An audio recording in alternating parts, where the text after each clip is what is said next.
Olá! Você sabe se um ministro do Supremo Tribunal pode sofrer impeachment? Esse é o tema do vídeo dessa semana do nosso canal Decifrando o Brasil. Eu sou Maísa Fagundes, professora de Direito. Vamos juntos que fica fácil!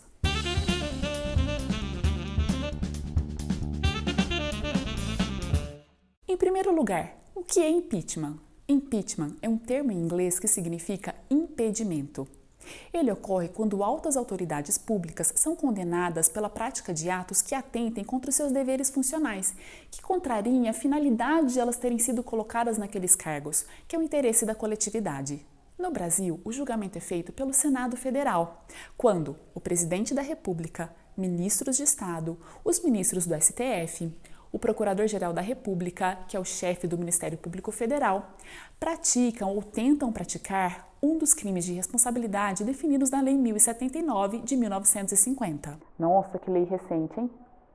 O Senado pode condenar essas autoridades à perda do cargo que ocupam e à inabilitação para o exercício de qualquer outra função pública pelo prazo de até 5 anos, o que é o chamado impedimento ou impeachment. Nas últimas décadas, já sob a Constituição de 88, 2 presidentes da República sofreram impeachment no Brasil.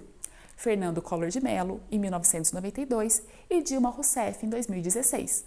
Isso significa que o Senado Federal entendeu que essas autoridades praticaram crimes de responsabilidade e, por isso, deveriam ser destituídas dos cargos que ocupavam. Mas e os ministros do STF?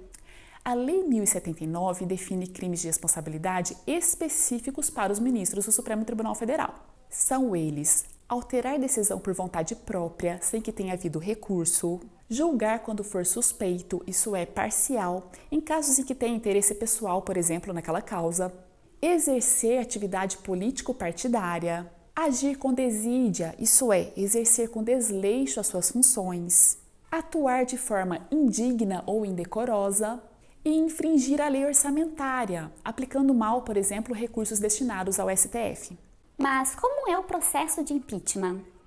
Se a autoridade ainda estiver ocupando aquele cargo, qualquer cidadão que tiver elementos de prova do crime de responsabilidade pode oferecer uma denúncia perante a Câmara dos Deputados.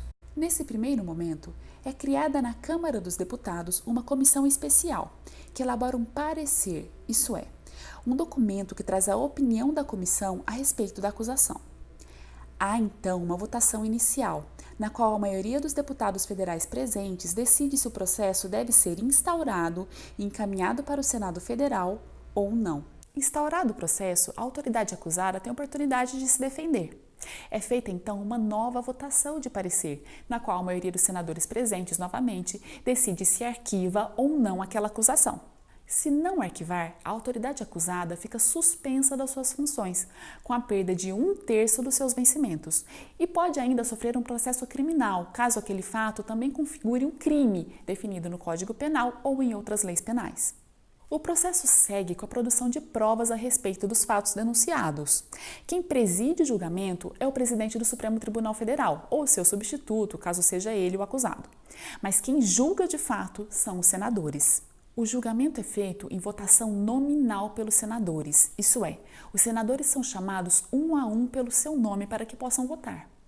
Eles respondem sim ou não à seguinte pergunta: cometeu fulano o crime que lhe é imputado e deve ser condenado à perda do seu cargo? A autoridade denunciada é condenada pelo voto de pelo menos 2/3 dos senadores presentes. A autoridade condenada perde automaticamente o seu cargo. Então, os senadores votam novamente a respeito daquela inabilitação para o exercício de qualquer outra função pública por até 5 anos, o chamado impeachment ou impedimento. Esse é um processo complexo, de forte cunho político e que envolve, na maioria das vezes, discussões acaloradas. Os 2 processos de impeachment que vimos recentemente no Brasil duraram cerca de 3 meses cada.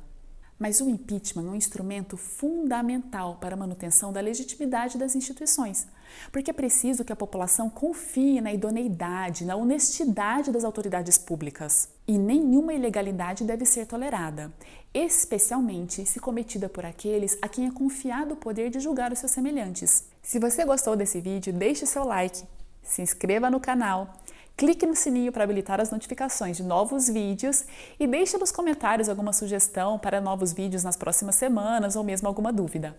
Muito obrigada, até a próxima. Tchau, tchau.